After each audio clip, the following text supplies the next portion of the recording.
Hello friends, કેમ છો? આઈ am sure તમે બધા જ શાનદાર, જબરજસ્ત, જિંદાબાદ હશો. ફ્રેન્ડ્સ, જો તમે પ્રથમ વખત અમારી ચેનલની મુલાકાત લઈ રહ્યા છો તો પ્લીઝ સબસ્ક્રાઇબ અવર ચેનલ. અને હા, વિડીયો જોયા બાદ જો આપને વિડીયો ગમે તો બધાને કહેજો, અને વિડીયો જોયા બાદ આપને કંઈક કચાશ જણાય તો કોમેન્ટ બોક્સમાં મને કહેજો. હું ચોક્કસ આપની વિનંતીને વાચા આપીશ. ફ્રેન્ડ્સ, આજના ટોપિકની ચર્ચા કર્યા બાદ જો આપના મનમાં કંઈ પણ પ્રશ્ન હોય, કંઈ પણ મૂંઝવણ હોય તો કોમેન્ટ બોક્સમાં મને જણાવજો. હું ચોક્કસ આપના પ્રશ્ન, આપની મૂંઝવણને દૂર કરવાનો પ્રયત્ન કરીશ. સો ફ્રેન્ડ્સ, ચાલો આજના ટોપિકની ચર્ચા શરૂ કરીએ.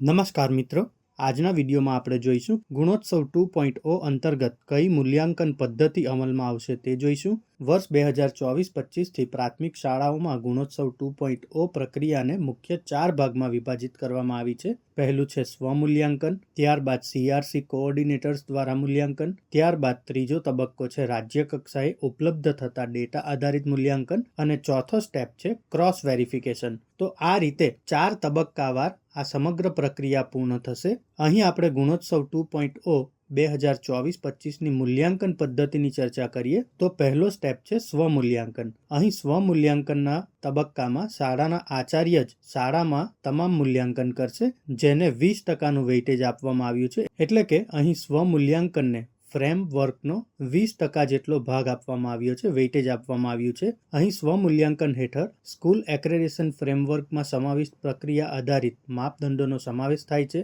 આ ભાગમાં ફ્રેમવર્કના કુલ 20% હિસ્સાનો સમાવેશ થાય છે. શાળા આ ભાગમાં સમાવિષ્ટ માપદંડોનું સ્વમૂલ્યાંકન કરીને તેનો ડેટા શાળા રાજ્ય કક્ષાએથી સૂચિત ચોક્કસ પ્લેટફોર્મના માધ્યમથી સબમિટ કરશે. એટલે કે અહીં મોટા ભાગે આચાર્ય જ શાળાનું મૂલ્યાંકન કરશે, અને જે કોઈ એનું માર્કિંગ હોય તે માર્કિંગ લગભગ સ્વિફ્ટ ચેટ નામના પોર્ટલ પર આપણે અપલોડ કરવાનું થશે. એક વખત શાળાના આચાર્ય દ્વારા મૂલ્યાંકન થયા બાદ જે તે શાળાના CRC કોઓર્ડિનેટર્સ દ્વારા મૂલ્યાંકન થશે. અહીં સંબંધિત CRC કોઓર્ડિનેટર શાળાના શિક્ષકોની વર્ગખંડ પ્રક્રિયા માટેની પૂર્વ તૈયારી અને વાસ્તવિક વર્ગખંડ પ્રક્રિયાનું અવલોકન કરીને તેનો ડેટા રાજ્ય કક્ષાએથી સૂચિત ચોક્કસ પ્લેટફોર્મના માધ્યમથી સબમિટ કરશે.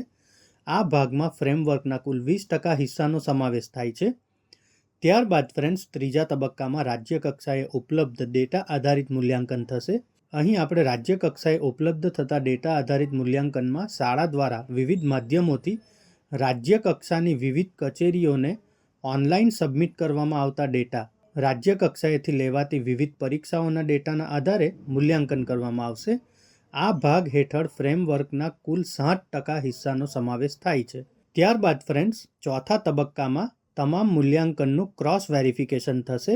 અહીં મૂલ્યાંકન વિવિધ ટીમ દ્વારા કરવામાં આવશે, જેનું વેઇટેજ 33% રાખવામાં આવ્યું છે. ક્રોસ વેરિફિકેશન અંતર્ગત ભાગ 1થી 3માં થયેલ પ્રક્રિયાને આધારે પ્રાપ્ત થતા ડેટા પરથી શાળાનું કામચલાઉ પરિણામ તૈયાર કરવામાં આવશે.